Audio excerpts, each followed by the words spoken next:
Although I have many level 50s, I love one character. And to take this character from hero to villain, to me is just so important. I can now just go through the game and have my journey, my story, and it's a very cool encounter. The City of Heroes franchise started in 2004 and you could create a hero.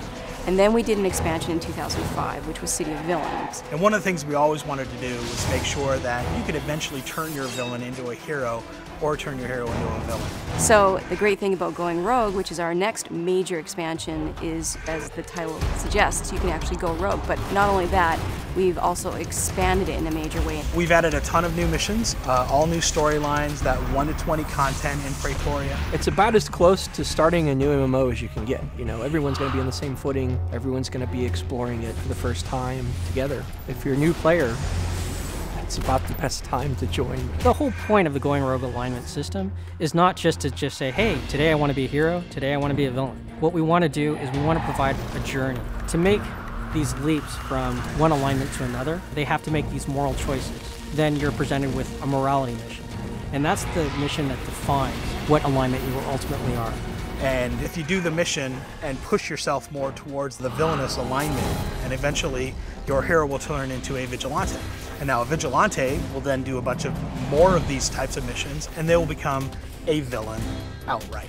That a villain redeems himself by becoming a rogue, sort of that Han Solo, Lando Calrissian type, right? And so as you move forward from becoming a rogue, then eventually you make the transition all the way into hero. Previously, if you were a hero, you couldn't get into the Rogue Isles at all. And likewise, if you started as a villain, you couldn't get in Paragon City at all. Now all of a sudden, you can actually take your mastermind and you can take them into Atlas Park and you can actually fight hero content. Likewise, your hero can go into the Rogue Isles from Paragon City and they can now fight the villain content. When you create a brand new character with Going Rogue, you're given the choice of becoming a hero or a villain, or you can become a Praetorian. And a Praetorian hasn't made that choice yet. The Praetorians kind of start in the middle. They sort of start in this sort of neutral area where they're not really heroes or villains. But by the time you get through the first 20 levels of Praetoria, you will have made choices along the way that determine sort of where you're going to end up. It's our way to show a player how they can create a neutral character, and as they continue their player experience, they can choose between the moral good or the moral bad, but in a frame of context that is independent of Paragon City and the Rogue Isles.